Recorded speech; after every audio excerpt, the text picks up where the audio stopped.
se possível. O senhor fica no quadro da câmera. Fazer igual a aula, né? Quem tá em casa. Oi. Aqui? Daí pra lá. É só se organizar pra gente começar. Bem, gente, então, para a gente iniciar os módulos da farmacologia, nós iniciaremos pela introdução, certo? Quando a gente fala de farmacologia, nós temos duas principais áreas, né? A gente tem outros desmembramentos da farmacologia, mas o início de tudo, a gente precisa compreender sobre como é que o fármaco ele se comporta no organismo humano.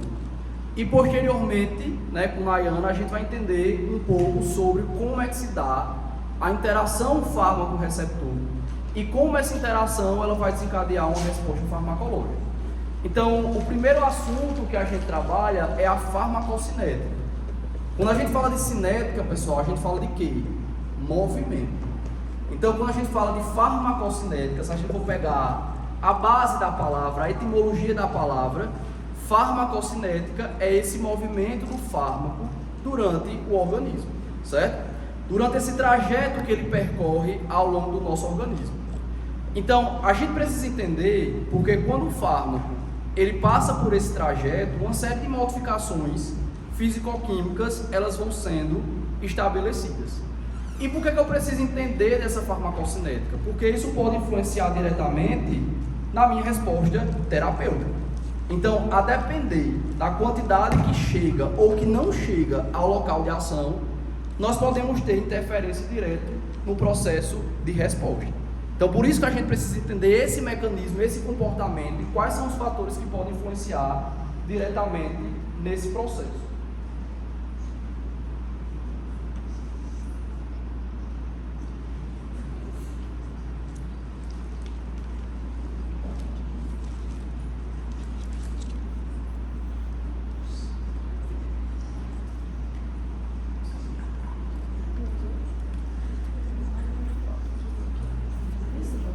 Certo? Então, pessoal, a gente precisa compreender esse mecanismo de como é que o fármaco ele percorre o organismo e quais são as modificações fisicoquímicas que acontecem, certo? Não só na perspectiva do fármaco, mas na perspectiva também do paciente. Então, a gente vai ver que tem fatores que podem influenciar diretamente nessa cinética. E aí, pessoal, só para a gente diferenciar e a gente conseguir ter um sentido, né? Por que a gente subdivide a farmacologia nesses dois principais ramos, sabendo que a gente didaticamente a gente fala de farmacocinética e posteriormente a gente fala de farmacodinâmica. Só que o processo de ação do fármaco, eu não preciso completar uma etapa para poder iniciar outra. Então, enquanto uma parte está sendo absorvida, uma fração já pode estar sendo eliminada, outra já está exercendo a sua função farmacológica. Então, a gente tem diferenças diretas nesse processo e durante esse caminho que esse fármaco ele percorre. Então, de maneira bem didática, o que é que a gente denomina farmacocinética? É o caminho no qual o fármaco ele percorre desde o seu local de administração até que ele possa ser eliminado. Por que a gente precisa entender esse mecanismo? Porque a gente precisa ter a ciência que o fármaco ele vai exercer a sua função terapêutica e posteriormente ele precisa ser eliminado.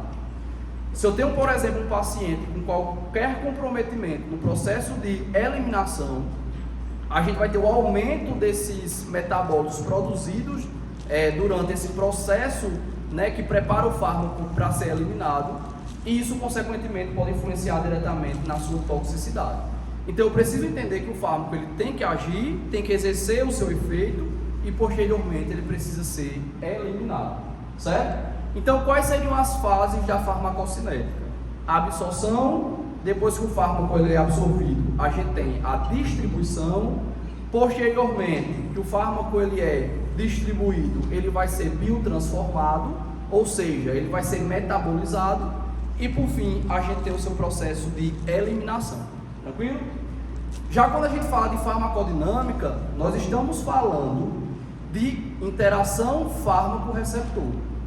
Quando Luciana, por exemplo, pensa em um efeito analgésico do fármaco, A gente precisa entender que aquele efeito ele só é possível acontecer, Luciana, porque eu tenho uma interação com uma estrutura de um receptor desencadeando uma resposta biológica. Lembrando que fármaco ele não cria uma resposta, certo? Ele modifica uma função bioquímica ou fisiológica que, em razão do processo de doença, ele está ali desajustado. Para a gente não pensar, por exemplo, que o medicamento ele vai criar um novo efeito. Não. O que é que ele vai tentar fazer? Restabelecer a sua homeostasia.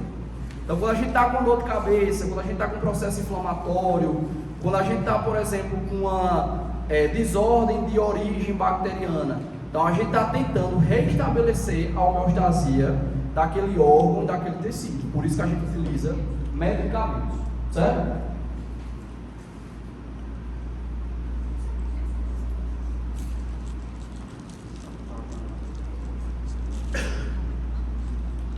Acompanhando, certo? Os meninos vão passando ali e a gente vai acompanhando na fala. Então a primeira etapa que nós temos da farmacocinética é a absorção. Então o que seria a absorção, pessoal? Quando a gente fala de que o fármaco ele é absorvido, nós estamos falando da transferência do fármaco do seu local de administração, certo? Até que ele possa atravessar as membranas biológicas e posteriormente chegar ao sistema sanguíneo. Então, digamos que eu tenho um fármaco que é administrado pela via oral. Então, a via oral é o local de quê? De administração. Então, aquele fármaco ele vai sair desse local de administração e, posteriormente, ele vai chegar à corrente sanguínea. Então, quando eu falo de absorção, eu estou falando dessa transferência. E essa transferência, ela envolve a passagem do fármaco pelas membranas biológicas, certo? Então, grande parte dos fármacos, eles vão sofrer um processo de difusão, atravessando essas membranas biológicas e, consequentemente, chegando à corrente sanguínea. Por que eu preciso entender que essas membranas, elas podem ser limitantes com relação ao fármaco? Porque se eu penso, por exemplo, em uma substância química que ela precisa agir no sistema nervoso central, além dela atravessar essas membranas, eu vou precisar que ela consiga atravessar a barreira hematoencefálica. Então, digamos que Vanessa, por exemplo, vai prescrever um medicamento antihipertensivo para uma gestante. Concorda comigo que, a depender do antihipertensivo, ele pode agir na periferia, ou ele pode agir a nível central? Então, por isso que grande parte dos fármacos, quando a gente tem uma paciente que é gestante, eu preciso ter essa preocupação, porque a depender de como é que se dá esse processo de absorção, nós podemos ter efeitos não só sistêmicos, mas efeitos de origem central. Então, ele vai passar por essas membranas até que ele consiga chegar à corrente sanguínea, seja distribuído e posteriormente vai exercer seu efeito farmacológico no local de ação. Então, quando a gente fala de farmacocinética, a gente está falando de todo esse caminho que esse fármaco ele percorre, desde o seu local de administração até que ele seja eliminado. Por isso que a gente fala comumente que a gente fala das propriedades de ADME, ou seja, absorção, metabolização, excreção, e a gente ainda insere dentro desse contexto da farmacocinética, não que é uma fase, mas que pode ser interferido, que é a toxicidade. Tranquilo? Então, a gente compreender a farmacocinética é o ponto-chave para que a gente consiga determinar a eficácia e a segurança daquele determinado medicamento. Então, por isso que às vezes a gente precisa adaptar a um plano farmacoterapêutico a depender do tipo de medicamento que é prescrito e qual condição que aquele paciente ele apresenta. Por isso que eu falo muito até para o pessoal da nutrição também, né? Por que a gente precisa entender a farmacologia dentro de um contexto? Porque eles vão pegar, por exemplo, pacientes que apresentam comorbidades. E esse paciente que apresenta essa comorbidade é um paciente que precisa de uma adequação de terapia. Então é um paciente que muitas vezes ele já chega com a comorbidade. Então é um paciente, por exemplo, que é renal crônico, é um paciente que de repente tem um dano hepático, é um paciente com insuficiência cardíaca. E a gente tem órgãos que são essenciais no processo de metabolização. Então, se eu já tenho um paciente que apresenta essa condição, Às vezes, por exemplo, uma prescrição de um fitoterápico, ele precisa estar alinhado dentro de um plano farmacoterapêutico. Então, por isso que é importante a gente entender essas nuances quando a gente pensa no processo de prescrição, certo? E com relação ao processo de desenvolvimento, a gente também precisa entender porque as principais falhas de fracasso no processo de desenvolvimento de novas drogas, elas se dão exatamente em razão de falhas farmacocinéticas. Então, quem trabalha, dentro dessa perspectiva de pensar em planejar um novo medicamento, o grande entrave desse processo não se dá com relação a efeito, se dá com relação à farmacocinética. Então, a farmacocinética influenciando diretamente para que aquele fármaco ele consiga chegar em uma concentração biodisponível para que se possa exercer o seu efeito farmacológico. Pode passar. Pessoal, tudo isso faz com que a gente pense na absorção dentro de uma perspectiva, certo? Quando a gente fala de absorção, um dos parâmetros que podem ser influenciados diretamente com relação ao efeito é o que nós chamamos de biodisponibilidade. O que é que faz com que a gente diga que um fármaco ele tem uma biodisponibilidade adequada? Significa dizer que aquele fármaco ele consegue chegar à corrente sanguínea em uma concentração biodisponível para exercer o efeito. Então, se eu tenho um paciente que eu tenho qualquer problema durante esse processo de absorção, ou, por exemplo, outros processos que a gente vai ver mais adiante, eu posso influenciar diretamente na quantidade de fármaco que está ali no sangue e que vai promover o efeito farmacológico. Por isso que eu digo uma coisa para vocês. Com relação à biodisponibilidade, eu só tenho como garantir que 100% da droga chega ao local de ação se eu tenho uma administração pela via endovenosa. Então, a via endovenosa, ela me garante que a quantidade administrada é a quantidade que vai ser responsável pelo efeito. Por que eu estou falando isso? Porque se eu tenho um paciente que eu preciso de uma resposta rápida, eu vou recorrer à via de administração endovenosa. Ali é a garantia de que 100% do fármaco administrado vai ser o fármaco que vai estar na corrente sanguínea. Diferentemente de outras vias de administração, por exemplo, a própria via oral. Eu tenho como garantir que a biodisponibilidade é 100%? Não. Porque a gente tem fatores relacionados ao medicamento e nós temos fatores relacionados ao paciente que podem influenciar diretamente nessa quantidade que vai chegar ao local de ação para poder exercer o efeito. Tranquilo? Então, um dos mecanismos que a gente vai falar mais à frente é efeito de primeira passagem. E o que seria esse efeito de primeira passagem? Antes do fármaco ele chegar à corrente sanguínea, ele vai sofrer um desvio porto-hepático e, consequentemente, isso vai comprometer a quantidade do fármaco que vai chegar ao local de ação para poder exercer o seu efeito farmacológico. Então, quais são os fatores que interferem? Primeiro, dose. Segundo, a forma farmacêutica. Por isso que, às vezes, quando se pensa numa estratégia terapêutica, se tem eu quero que a resposta seja rápida, então eu vou empregar qual via? Endovenosa. Chega, por exemplo, com um paciente com quadro de sepsemia grave e que eu preciso que o antibiótico ele exerça uma rápida resposta. Eu não vou, por exemplo, esperar uma outra via para poder fazer efeito.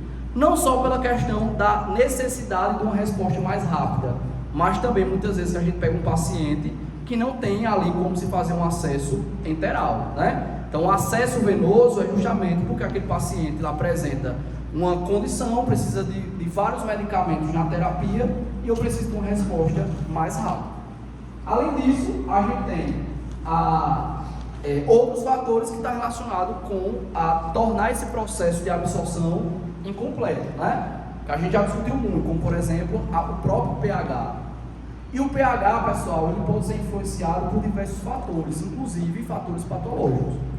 Então, quando a gente tem, por exemplo, um paciente inflamado, ou um paciente com uma região de inflamação, a gente pode, inclusive, precisar modificar o tipo de medicamento. Porque o pH, que é proveniente desse meio ácido, em razão desse processo inflamatório, pode influenciar diretamente na eficácia de alguns medicamentos. Quer um exemplo disso aí? Se eu for tratar uma infecção que está instaurada ali um processo inflamatório com aminoglicosídeo. A aminoglicosídeo não vai ter uma eficácia quando a gente tem, por exemplo, um ambiente ácido proveniente ali de um processo inflamatório, certo? E aí, pessoal, só para a gente completar o raciocínio, a absorção nada mais é do que a transferência do fármaco do local de administração à corrente sanguínea. E aí, quais são os fatores que podem interferir diretamente nesse processo de absorção? Primeiro, fatores relacionados ao medicamento. Então, por que o medicamento ele pode influenciar diretamente nesses fatores? Existe uma coisa, né, que eu já falei para vocês anteriormente, que é a passagem desse fármaco do local da administração para a corrente sanguínea. Então, ele precisa atravessar as membranas biológicas. Então, a gente viu que as membranas biológicas elas têm um caráter.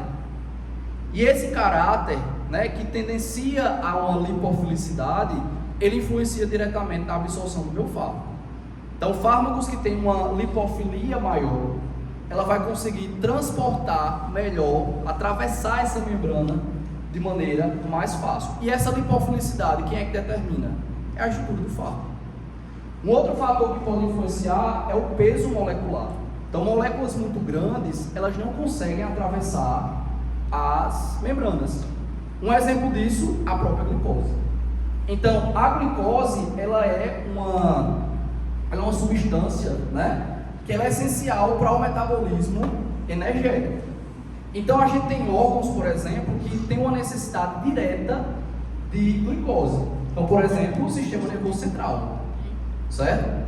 E aí o que acontece? A glicose, ela não consegue ser transportada por difusão, ela não consegue atravessar facilmente a membrana plasmática. Então ela precisa de quê? De um transportador que seja capaz de transportar aquela glicose que está ali no sangue, certo? Na periferia, e que seja utilizado como substrato energético pela célula. Por que a glicose ela não consegue atravessar? Porque ela é uma molécula que ela é grande e polar. Então ela não consegue atravessar a membrana plasmática. Mas é uma molécula que ela deixa de ser essencial no metabolismo? Não. Então existem mecanismos utilizando proteínas que são capazes justamente de captar aquela glicose extracelular para que ela seja utilizada como substrato energético. Então, o paciente que tem um quadro de diabetes, seja por várias origens, ele se dá, né, as alterações metabólicas que se dão, é justamente em razão de que aquela glicose periférica, ela não está sendo utilizada pela célula. Então, o ATP, a formação de ATP, ela é a nível intracelular. Eu preciso de glicose para que haja a sua produção. Por isso que é caracterizado, né, um dos sinais clínicos que o paciente diabético ele apresenta é justamente uma hiperglicemia. Porque eu tenho um açúcar, mas o açúcar ele não está sendo bem, ele não está conseguindo ser absorvido pela célula. Então por isso que eu tenho mecanismos, mesmo a gente está diante de uma molécula que ela é polar e tem um alto peso molecular, ela consegue ser utilizada como substrato energético, certo? Além disso, a gente vai falar de um parâmetro mais rapidamente, porque eu sei muitos de vocês já viram isso aí, que é a ionização, certo? Então, o que é a ionização? Só para a gente recapitular. Toda substância química, ela tem um caráter, certo? Ela tem um caráter ácido ou um caráter alcalino. Esse caráter, pessoal, ele pode ser influenciado diretamente pelo pH. Por isso que, a depender do ambiente químico, nós podemos ter uma maior ou uma menor absorção, certo?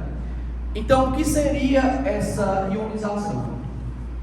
Quando essa molécula que tem um caráter, ela está diante de um pH, esse pH, ele pode favorecer a essa estrutura química, ela adquirir uma carga, seja ela positiva ou negativa. E o que é que isso interfere diretamente no efeito? Isso interfere no efeito porque uma vez que a minha molécula de fármaco, ela adquire essa carga, ela não consegue atravessar a membrana. Se ela não atravessar a membrana, eu comprometo qual parâmetro? A disponibilidade. Então significa dizer que a quantidade de droga que vai chegar ao local de ação para exercer o efeito vai estar comprometida. Então aquele paciente ele vai apresentar um cenário de quê? Submedicação, em razão do próprio pH. Então por isso que o pH ele influencia diretamente no processo de absorção. Por isso que às vezes eu pego uma condição inflamatória e eu vou tratar, por exemplo, uma substância, como eu falei anteriormente, né, um aminoglicosídeo, que é uma droga que ela é básica, ela vai sofrer ionização e, consequentemente, a gente vai comprometer a sua absorção. Então, o efeito terapêutico ele pode ser influenciado diretamente pelo ambiente químico. Por isso que quando eu tenho, por exemplo, acho que foi até uma questão de prova, né? Eu coloquei um exemplo que era um paciente que apresentava síndrome de Crohn, que é uma condição inflamatória intestinal, e ele estava sendo tratado com um fármaco que tinha um caráter alcalino, certo? Então, a própria condição inflamatória, ela modifica o pH. Então, talvez aquele fármaco não seria tão ideal quando a gente tem um paciente com esse cenário. Alguns medicamentos, alguns alimentos, eles podem influenciar também diretamente no pH daquela região, certo? Então, por exemplo, por isso que quando a gente pensa em um paciente que às vezes vai querer tomar um medicamento com leite, paciente que vai querer tomar um medicamento com suco de laranja ou com chá, a depender desse líquido, ele pode influenciar diretamente nessa modificação do pH e, consequentemente, na minha resposta farmacológica. E nós temos também, pessoal, fatores ligados ao organismo que influenciam diretamente. Então, por exemplo, primeiro ponto, vascularização. Porque o sistema nervoso central, apesar de ele apresentar aquela barreira hematoencefálica, a gente tem limitações com relação a... Está apagando aqui, não.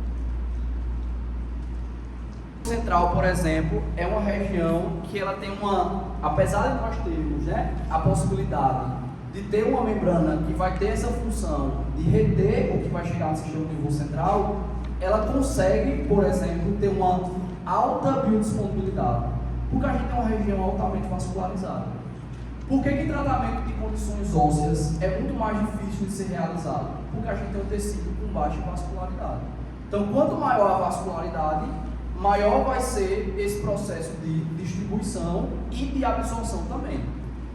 Por que nós temos alguns medicamentos que são sublinguais e outros não? Porque, por exemplo, a região da mucosa é uma região altamente vascularizada. Então a gente consegue ter o quê? Uma maior absorção e, consequentemente, posteriormente, uma distribuição, certo? Superfície de absorção e influência no pH. Então, algumas condições, né, patológicas, elas podem influenciar diretamente o pH e, consequentemente, isso pode influenciar no processo de absorção. Quer outro exemplo da clínica que também vai interferir? Quando o paciente faz uso de inibidores de bomba de prótons. Já ouviu falar de omeprazol? A gente tem muita interação medicamentosa e a gente tem, por exemplo, influência sobre insumos farmacêuticos ativos vegetais quando a gente faz uso, por exemplo, do inibidor de bomba de prótons. Por quê? Porque os omeprazóis, eles alteram o pH da região estomacal, certo? Então eles impedem a formação do ácido e isso, consequentemente, pode influenciar diretamente no processo de absorção. Então, drogas que exijam um pH mais ácido, se aquele ambiente ele está se tornando mais alcalino, eu vou ter um prejuízo com relação ao processo de absorção. Beleza? Pessoal, quando a gente fala de absorção, a gente precisa entender que as vias elas podem inferir diretamente na biodisponibilidade. Então, por exemplo, a gente vai ter uma aula só sobre asma. Nós temos, por exemplo, alguns dispositivos, né, de liberação de drogas com atividade antiasmática que é pela via inalatória. Essa via inalatória, ela é eficaz? Sim. Ela tem um efeito local? Sim.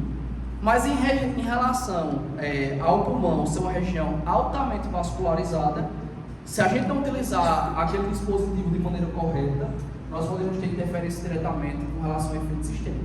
Então, essa região que tem uma alta vascularização, se o paciente ele não faz uso de maneira correta do dispositivo, aquele fármaco que fica na superfície da boca, ela pode influenciar diretamente a um efeito sistêmico. Então, gente, quando a gente fala de absorção, a gente não pode esquecer. O fármaco ele vai ser transferido no local da administração e ele vai conseguir atravessar essa camada fosfolipídica, né, das membranas, até que ele possa chegar e exercer o seu efeito após a distribuição. E aí vocês podem perguntar, Pablo, quais são as formas com que o fármaco ele consegue ser absorvido?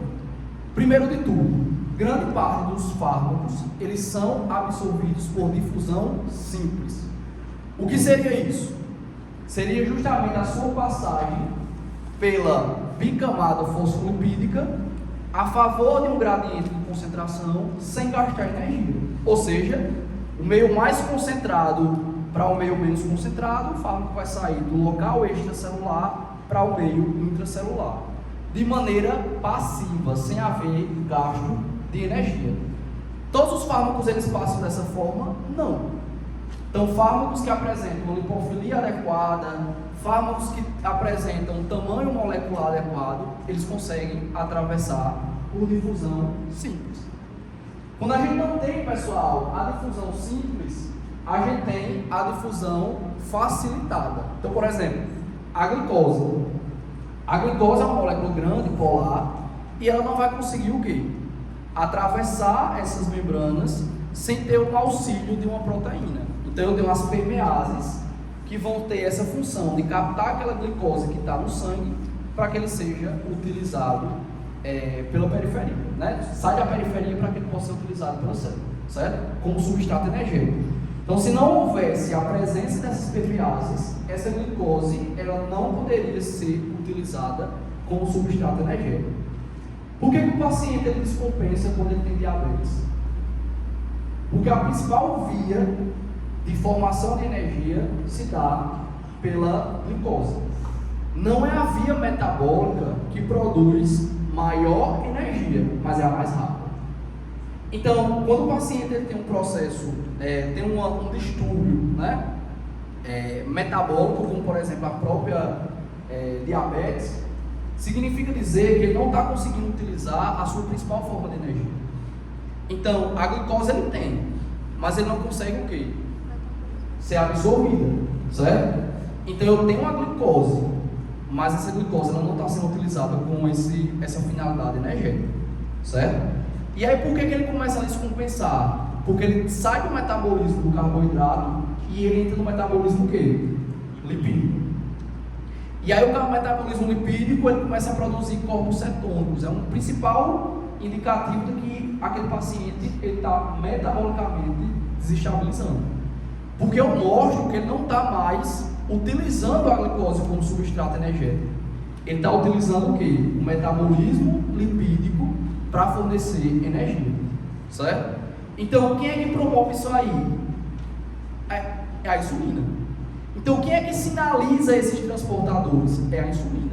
Por isso que muitos alunos pensam que a insulina ela tem uma função de transporte, mas não é. A insulina ela tem uma função de sinalizar para que nós tenhamos proteínas que sejam capazes de captar aquela glicose extracelular para que ela seja utilizada com uma finalidade energética, certo? Então por isso que a gente tem essas interferências.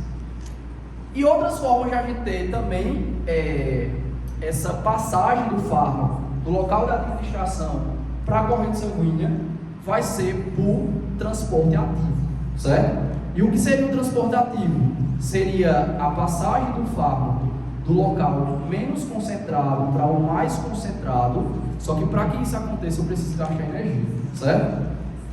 Existem fármacos que atuam que para que ele chegue ao local de ação precisa passar por um mecanismo ativo, sim, topiramato, certo? Que é uma droga que atua lá no sistema nervoso central, e Nayana vai falar sobre ele. É comum acontecer? Não. Por que não é comum acontecer? Porque o mecanismo, né, de absorção de qualquer substância, se a gente pensa, por exemplo, no corpo humano como uma máquina, é que a gente não tenha gasto de energia. Então imagina só, tudo que fosse absorvido precisasse gastar energia, né? Quanto se demandaria para que se pudesse ter ali o processo de absorção, certo? Então é só para vocês entenderem que os fármacos eles apresentam diversas formas de chegar à corrente sanguínea para poder exercer o seu efeito farmacológico. Beleza? Pessoal, só voltando uma imagem, só para a gente entender um pouquinho, e a gente entender como é que a gente pode influenciar diretamente no manejo clínico de escolha, né?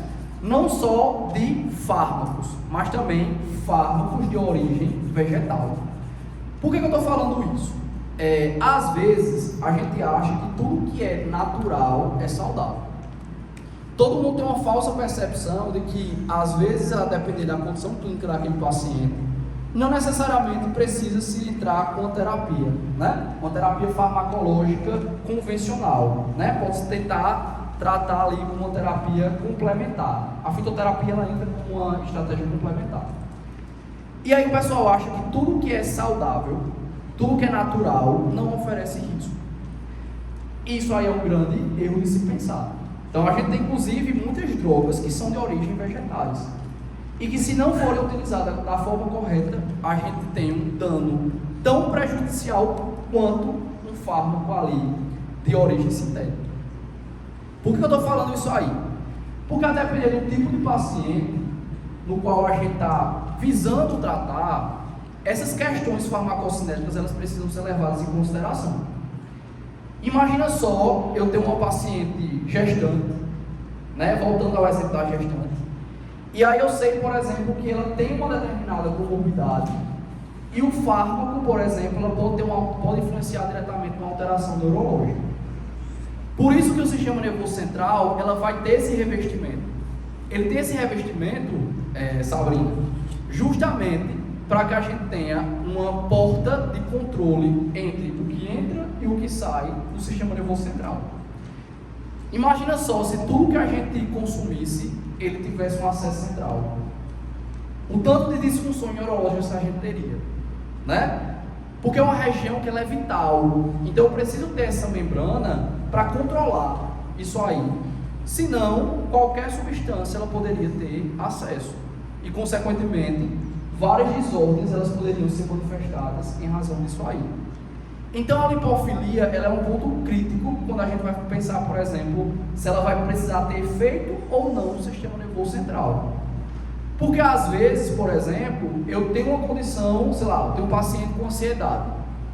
Para que o medicamento tenha uma ação ansiolítica, ele obrigatoriamente tem que chegar ao sistema nervoso central. Se não chega no sistema nervoso central, como é que vai ser tratado? Se ele tem uma origem só periférica, como é que a gente vai ter um efeito? Do mesmo jeito, se eu tenho um paciente que eu não quero que o fármaco chegue ao sistema nervoso central. Então, a primeira condição que eu tenho que levar em consideração é ele não conseguir atravessar a barreira hematoencefálica. Por isso que no tratamento da hipertensão, nós temos medicamentos que são empregados para gestante, que o controle ele é central, não periférico. Porque o periférico poderia influenciar diretamente na formação congênita daquela criança, certo? Então, por isso que às vezes quando a gente pega um paciente que é um paciente, né, como uma paciente gestante, é uma paciente que a gente tem que levar em consideração não só o efeito, mas também a cinética da droga. Porque a depender, né, do medicamento, ele pode influenciar na formação daquele feto. Então, por isso que a gente precisa saber de farmacocinética, né? Por isso que, independente de qual área vocês atuem, né? Se é a farmácia, se é a nutrição, se é a medicina, se é a enfermagem, nós temos, por exemplo, pacientes que estão enquadrados de uma terapia farmacológica. Então, a gente precisa levar isso em consideração, até mesmo para que a gente consiga montar um plano de tratamento, não só do medicamento, mas como também um plano nutricional, certo? Porque às vezes o nutricionista pode de repente pensar no suplemento, fazer uma suplementação, mas será que aquele paciente ele pode fazer uso? Quais seriam os impactos, por exemplo? Não é só pensando, né, no indivíduo, mas na formação congênita, né, daquele feto. Beleza? Então, só para mostrar para vocês, é assim que comporta o transporte ativo. Então a gente tem a passagem do meio menos concentrado para o mais concentrado, e para que isso aconteça se demanda um gasto energético, certo? Então alguns medicamentos eles podem atuar por esse mecanismo. Voltando, pessoal, na questão do pH, né, que foi uma coisa que a gente já tem trabalhado, já tem discutido, certo? Quando a gente fala do pH e como é que isso influencia diretamente na absorção, a gente precisa entender o quê? Primeiro de tudo, recapitulando a informação, toda substância química ela tem um caráter, certo? Esse caráter pode ser ácido ou ele pode ter um caráter que seja alcalino. Grande parte das vezes a gente tem um caráter ácido ou base mais fraco, certo? Então os fármacos eles são produzidos de maneira que ele apresente essa característica de ser ácidos ou bases fracas, certo? Justamente para que ele não sofra com o processo de ionização. E aí o que seria essa ionização? Quando a gente fala que o fármaco ele ioniza, nós estamos falando do fármaco que ele adquire uma carga em razão ao pH. E uma vez que o fármaco ele adquire uma carga, ele sai da sua forma não ionizada para a forma ionizada, ele muda a sua polaridade. E o que é mudar a sua polaridade? Ele se torna mais hidrofílico. Se ele se torna mais hidrofílico, ele vai comprometer o quê? A passagem pela membrana. Porque uma das características, eu já tinha falado para vocês anteriormente, para a absorção é a lipofilia. Então, se o fármaco ioniza, ele adquire uma carga e, consequentemente, ele vai influenciar diretamente no processo de absorção. Por isso que, às vezes, né, a gente fica batendo na tecla. Não pode tomar aquele medicamento com leite, né? Então, por exemplo, paciente que faz uso de antibiótico que vai querer administrar o medicamento com leite. Qual é o grande risco da gente ter? Alguns antibióticos eles podem formar quelatos. Ou seja, ele vai se ligar com o cálcio, por exemplo, o leite, forma uma estrutura tão grande, de um peso molecular tão grande, que ele não vai conseguir atravessar a membrana biológica. Aquele paciente vai ter a comorbidade tratada? Não. Certo?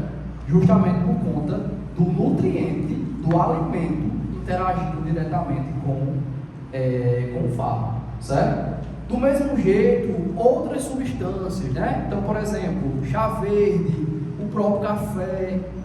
Então, a gente tem, por exemplo, a possibilidade de complexação com taninos.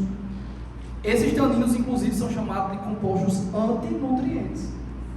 Não só a questão do fármaco, mas ele pode interferir na absorção de outros nutrientes também, certo? Então, tudo isso pode influenciar diretamente no manejo clínico e na comorbidade na qual aquele paciente está sendo tratado, certo? Então, o fármaco, uma vez que ioniza, ele não vai ser absorvido. Isso é importante como conduta toxicológica também, certo? Então, às vezes chega, por exemplo, um paciente com intoxicação. Eu preciso saber do caráter, se ele é ácido ou se ele é alcalino, com uma forma de tratar aquele quadro de intoxicação. E trata como, Paulo? Influenciando diretamente na ionização. Então, para absorção, eu não quero que a droga seja ionizada. Mas no caso de intoxicação, eu quero que a droga seja ionizada, porque eu quero diminuir o quê? A chance daquela droga ela ser reabsorvida, certo? Então, uma das condutas toxicológicas que são feitas quando a gente tem, por exemplo, uma droga que apresenta um determinado caráter, é justamente se fazer a modulação do pH, né? pH principalmente do binário, beleza? Porque nesse caso, o que é que eu quero? Que a droga não seja absorvida. No caso de intoxicação, eu tenho uma superdosagem e eu quero que a ionização seja favorecida numa forma da gente diminuir esse processo de absorção, certo? Por isso que no hospital, né, dentro da equipe multidisciplinar, uma das coisas que se perguntam é justamente qual é o caráter da substância no qual o paciente ele sofreu intoxicação, certo? Porque a depender do caráter, isso pode se influenciar diretamente no manejo clínico, certo? Então, só recapitulando, uma vez que a molécula ela ioniza, ela muda o seu caráter, ela se torna mais polar e, consequentemente, isso vai influenciar diretamente no processo de absorção, certo? Pessoal, quando eu falo do manejo na intoxicação, é justamente porque a droga ela pode sofrer uma reabsorção tubular. Então, a partir do momento que a gente acidifica ou a gente alcaliniza a urina, a gente pode influenciar diretamente no pH daquele meio, favorecendo ou não a reabsorção. Então, digamos, por exemplo, que a gente tem uma intoxicação por uma droga que é ácida. O que é que se pode fazer? Alcaliniza a urina para que a droga ela sofra ionização e, consequentemente, ela não seja reabsorvida, certo? Então, isso é uma conduta farmacológica dentro de um cenário de intoxicação, certo? Então, eu forço a ionização daquela droga para que ela não seja reabsorvida e, consequentemente, a gente não tem ali o prejuízo em razão dessa superdosagem proveniente da intoxicação, beleza? Então a gente já falou de absorção, né? Então a absorção, de maneira bem resumida, é a passagem do fármaco do local da administração para a corrente sanguínea. Depois que o fármaco ele é absorvido, a segunda etapa que nós temos é o quê? A distribuição. Então o fármaco ele vai ser distribuído da corrente sanguínea para os órgãos e tecidos alvo, certo? Então, quando eu tenho um fármaco chegando à corrente sanguínea, quando eu tenho um fármaco que ele vai chegar à corrente sanguínea, ele posteriormente vai ser distribuído, certo? Então, quais são os fatores que podem interferir diretamente na distribuição? Primeiro, fluxo sanguíneo. Então, a droga ela vai ser mais facilmente distribuída quanto maior vai ser o fluxo sanguíneo daquela região. Então, por exemplo, se a gente for pensar no nosso corpo humano, quais são os órgãos que a gente tem uma alta vascularidade?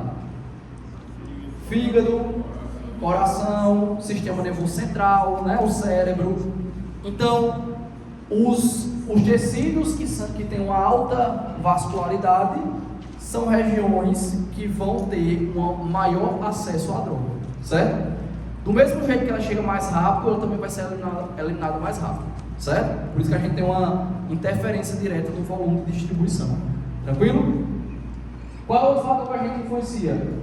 Lipossolubilidade. Por isso, quando a gente pega um paciente no estado de obesidade, por exemplo, às vezes é necessário fazer um ajuste de dose. Por quê? Porque nem sempre aquela droga ela vai ser bem distribuída. Ela pode ficar aderida ali ao tecido adiposo e isso, consequentemente, influenciar na distribuição, certo? E um outro fator que nós temos são os graus de ligação à proteína plasmática. Pessoal, existem vários fatores que podem influenciar nessa quantidade de proteína plasmática, inclusive o estado nutricional, certo? Paciente em quadro de desnutrição, ele tem uma diminuição da quantidade de proteínas plasmáticas. Então, a resposta daquele fármaco frente a um tratamento, ele pode ser potencializado em razão do estado nutricional, certo? Por que eu estou falando isso? Vocês vão ver mais à frente que as proteínas elas atuam como uma espécie de barreira. Então, quando a droga ela chega à corrente sanguínea, ela vai ser inicialmente retida por essas proteínas plasmáticas. Então, à medida com que a gente vai tendo uma diminuição dos níveis plasmáticos, vai se havendo essa liberação desse fármaco livre e, consequentemente, vai sendo exercido o efeito farmacológico, certo? Então, ó, com relação à distribuição, órgãos mais vascularizados, consequentemente, vai ter uma maior irrigação, um maior acesso e, consequentemente, uma chegada mais favorável, certo? Por isso que tratar condições ósseas é mais difícil, porque é uma região que tem uma baixa vascularidade e, consequentemente, isso pode influenciar diretamente no efeito, certo? E aí, pessoal, por que eu preciso monitorar volume de distribuição? Porque eu posso, muitas vezes, precisar acompanhar se aquela dose que está sendo administrada, ela não pode ocasionar danos ao próprio tecido. Então, quando eu faço, por exemplo, uma estimativa do volume de distribuição, que a gente leva em consideração a dose e a concentração plasmática, é muitas vezes monitorar aquele paciente. Porque às vezes o médico, por exemplo, ele pode precisar entrar com dose de ataque. E aí a gente nunca sabe como é que vai se dar o comportamento daquele paciente. Porque o estado clínico, o estado nutricional, ele pode influenciar diretamente nesse volume de distribuição. E a depender dessa dose de ataque, ela pode ser letal para aquele paciente. Então, o estado nutricional, a condição clínica, se o paciente ele já apresenta uma comorbidade associada, se o paciente ele é renal, se o paciente ele é hepático, né? Tudo isso pode influenciar diretamente nessa